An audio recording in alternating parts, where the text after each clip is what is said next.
If the limitation is a sound wave moving through the air, then you can do everything you can to possibly condition the signal and also how that sound wave moves through the air to get to the person, just the way our ears naturally collect sound from the air. All right, finally, Dr. Castro.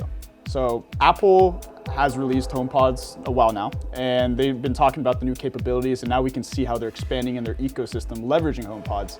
So can you let our viewers understand better what are Apple's HomePods, what are the current capabilities, and what do you perceive the future capabilities of HomePods in home environments? Yeah, Apple's HomePod is a version of a smart speaker. And what makes a speaker smart is it's a little more aware of its surroundings. Just like the way that the Amazon Echo, when everyone first interacted with it, it had a little light on the top that could kind of determine where someone was speaking, right? And that's intelligent. A normal speaker can't do something like that, and the Amazon Echo could.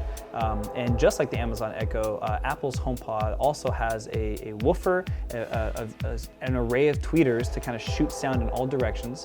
And since low frequencies kind of naturally emanate, it doesn't matter which way the woofer is directing, so they just direct it down and it kind of shoots the sound wave out. And then the tweeters can shoot in all different directions. High frequencies are a little more directional, so it's important to have them on all sides of it. And Apple's HomePod in particular, it also has the microphone arrays, so that way if you're talking to it, it knows to shut off the frequency content that your voice would clash with, so it can listen on those elements of it.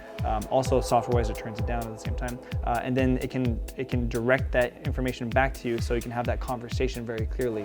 And one cool thing that Apple HomePods do as a smart speaker that not necessarily all smart speakers do is it can become very aware of where it's placed in a room. So if you put it into a corner, it can detect, hey, a lot more information is coming out of this corner. Let me turn those down a little bit so that way it doesn't cause an extra reflection that's unintended, and then just focus on the information coming out this way. Or sometimes it can leverage that information, say, okay, foreground information comes out the front, and then background information like music and other sound effects that aren't like foreground sound effects can be shot off of the walls as a reflection to come back in the front. It's pretty intelligent.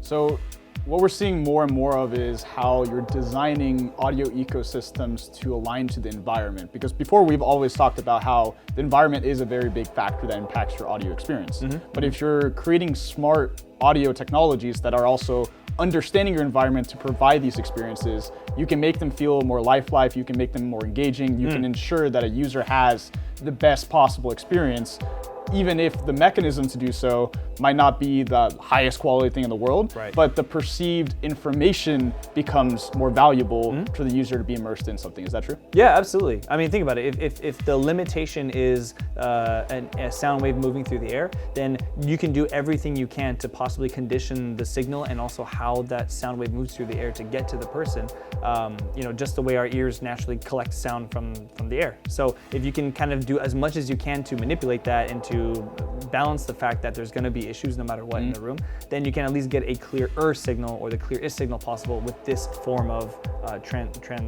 transmission, basically.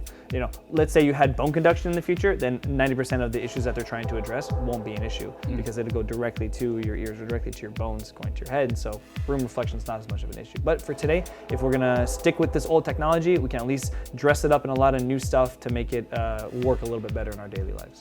So we're really seeing software being leveraged more and more to offset issues with hardware or reproduction deficiencies.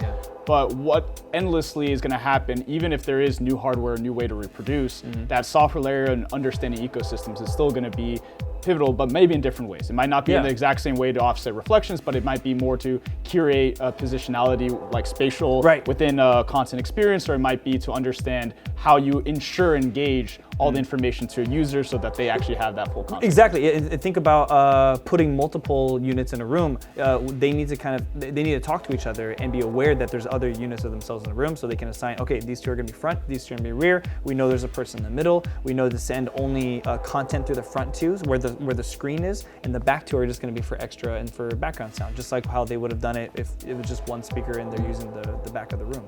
So yeah, positionality and working with each other to be able to create the best experience for you as you're sitting in the middle. Awesome. I'm excited to see what the next progressions of HomePods is and other competitors jump into space and kind of seeing how the home ecosystem will continue to evolve. Yeah, and see how far they can push this old technology, Yeah, or adopt something new. We'll see.